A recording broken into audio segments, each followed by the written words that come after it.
A very breezy welcome from the shores of the Mediterranean as we begin this 6th episode of Season 3 of our European marketing podcast from Barcelona. Fantastico, Carrie. That was a very refreshing opener in this hot summer month. And you're right, despite the typical temps, we have had a few days of cool down recently. Plus, the water at the beach this year is absolutely perfect. Indeed it is. At the same time, Paul, my heart goes out to all of our friends in Germany and in Central Europe. They've had to deal with such heartache due to the terrible flooding. Oh, thank you for mentioning that, Carrie. You know, I lived in Germany for many years, so my own thoughts and prayers have been with them as well. Our entire team sends our love and support to anyone who may have lost loved ones or been affected. I'd also like to give a shout out to any of our listeners who might be hearing this podcast for the very first time. If you're looking for the latest about European marketing and innovation, as well as updates on voice technology, AI, smart data, and more, you are at the right place. So welcome, bienvenidos. Paul, I'd also mention to them that additional resources complementing each podcast episode can always be found at our blog at blog.bevirtual.com. Excellent point, George. Thanks. And I'd also like to thank you, Carrie, and the rest of our lab's voice services team for filling in for Alba, who's on vacation. As you know, in this edition we'll focus on the very latest in voice tech just announced on July 21st at the Alexa Live conference. So, turn on the air conditioning here in the studio because, guys, it's about to get hot, hot, hot.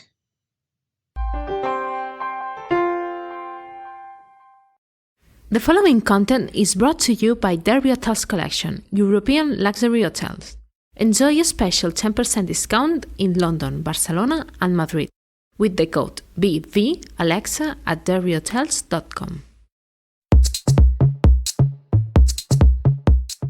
So, where to begin?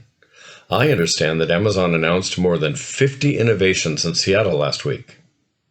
Carrie, what stands out for you, since I know that you and George watched the live stream from here as well? Well, you all know that I'm not a programmer, nor especially technically inclined. That said, perhaps that makes me the perfect end user. I personally was quite struck by something new I heard for the first time from Amazon. Their focus on ambient technology and experiences. Just what is meant by that? I mean, the word ambient. It's quite exciting, Leslie. Ambient computing includes voice, but it takes us even further into an immersive experience that is also visual and where we may interact via gestures and even motion. Sensors will help Alexa to provide us with useful, contextual solutions. To be blunt, as you know I always am, that gives me the shivers. And I don't mean that Alexa decided to turn the air conditioning up too high. It's all about creating a user experience that flows, removing friction in every interaction with Alexa. Amazon calls it predictable technology, proactive, personal, predictable. Could you be a bit more concrete, please, George? As Nedum Fresco, Amazon VP puts it, they want to take Alexa out of the lab and into people's daily lives. Their idea is to make voice ubiquitous, at home, in our cars, even in our earbuds. We're now looking at what Amazon calls a multimodal experience, made up of voice, touch and motion. Sorry to interrupt, George, but I was impressed when he said, Alexa is getting smarter every day. Well, you know, it's been 5 years since her debut in the United States, and the Alexa team has been working tirelessly, innovating to make conversations with this AI natural and contextual. In addition, the goal is for Alexa to be ever more proactive and adaptive, meeting users where they are, in the moment, in and out of home, yet in a way that is not intrusive. Guys, I like the sound of that. Non-intrusive. Yet, still. Don't worry, Leslie. We understand your sense of FOA, fear of Alexa, which we looked at in this past January's episode. And we will address those concerns in my final comments. George, I find all that you just said fascinating. Could you perhaps give us a few examples? Glad to. When we speak about ambient technology, our first impulse is to think of our homes. Yet many of us have a second home that is equally important, our car. Nissan, using the Connected Vehicles Skills API, now makes it possible for you to start, stop and lock your car by simply speaking to Alexa. Gosh, I hope that is safe and very well tested. No worries, boss. Another bit of news is that A/B testing of skills has been introduced. What other examples can you mention? I think it might help to continue in this example from our car. Another innovation is that Alexa is being more tightly integrated with our mobile apps. Let's say I just dropped off the dry cleaning and discover that McDonald's has a special offer for coffee. In the UK, it's possible to ask Alexa about the free coffee promotion and she is able to open the McDonald's app on my iPhone. She then can go directly to the page with the details. That's all well and good, George. But I still think you should swear off those visits to MacD. Don't stop, keep driving. Allow me to defend a favorite geek. Leslie, it just so happens that we're on our way to the Whole Foods supermarket. You know, organic food, quite healthy. The nutritious ingredients for my salad, the gluten-free bread and all other groceries I ordered last night will all be waiting for us, thanks to their curbside delivery service. With the ambient tech capabilities of my Alexa skill, our car notifies the supermarket staff when we're a kilometer away. Once at Whole Foods, it also helps them find where we are parked, at slot 42. Call me a Luddite, but that connected car example is way too immersive for me. I don't plan to pick up my groceries via horse and wagon. But this just makes me feel constantly observed. I do understand you, Leslie. I truly do. It's just that Amazon insists that customer permissions and controls are key. They claim to be minimizing data collection and focusing on transparency. Carrie, Alexa seems to be winning you over. Tell us what you liked from other Alexa Live announcements. I identify with their focus on adding quality of life, making day-to-day tasks easier, and our homes more secure. To be honest, I suppose I'm interacting with Alexa much more. Aaron Rubinson, Amazon VP, says that user engagement is up a full 40% year on year. I also like the improvements in things like voice surveys. Her proactivity when she asks if she should lock the house when I go out, or when she suggests new products and playlists. Anything more practical? Well, this may surprise you, Leslie. Alexa can even help you find your keys, headphones, dog, remote control, even your boyfriend. So you want me to chip Martin? Are you serious? No, that was just the British idea of a joke.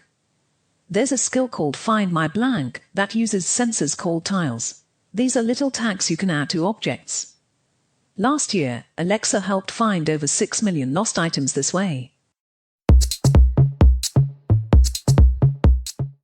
In this final segment, I've invited Henry to talk tech with us, especially regarding anything that might interest our European and global listeners.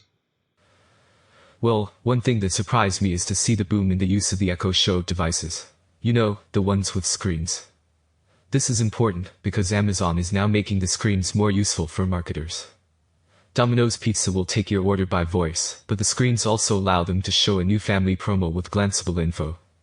You know, I've often thought that we should upgrade our flash briefing skill for this podcast in order to display infographics, innovations, or brands we're discussing together here in the studio. Then I have good news, because a new part of the Echo Show programming allows shows like ours to be highlighted on featured skill cards. Interesting. As we wrap up, what would you say is the most important announcement from Alexa Live this year?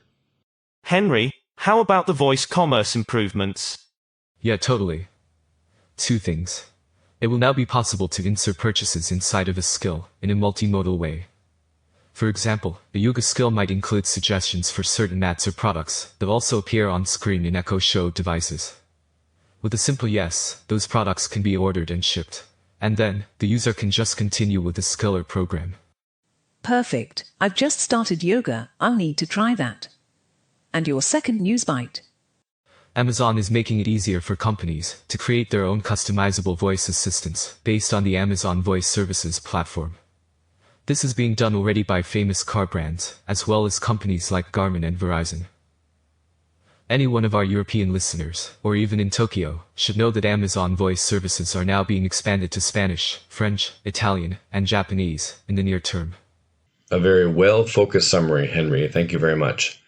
I'd also like to explore those Amazon shopping actions to make it possible for our listeners to order a book we might mention here on the podcast via Alexa and without leaving us. That's all very big news. I'll talk to you, George, and Edgar about all of this later. Cool. Whenever you want. Faithful to my promise to Leslie, as we conclude, the ambient experiences now possible are indeed both useful and exciting. However, I do agree with her that much more needs to be done by Amazon, Google, Apple, Microsoft, and others to clearly show how and where our data is being used and stored, and to provide us with credible, transparent guarantees that our identity and privacy will be respected. On a more practical note, we will be out during August for vacations, so we all wish you an equally restful summer break, or even winter holiday if you hail from the other side of the globe. We'll be back in September with more European marketing, innovation, and tech news. Thanks for listening. Remember to check out our other flash briefings in the podcast section of our blog. Many of the episodes include very interesting chats with European innovators and entrepreneurs. Till then, goodbye from Spain.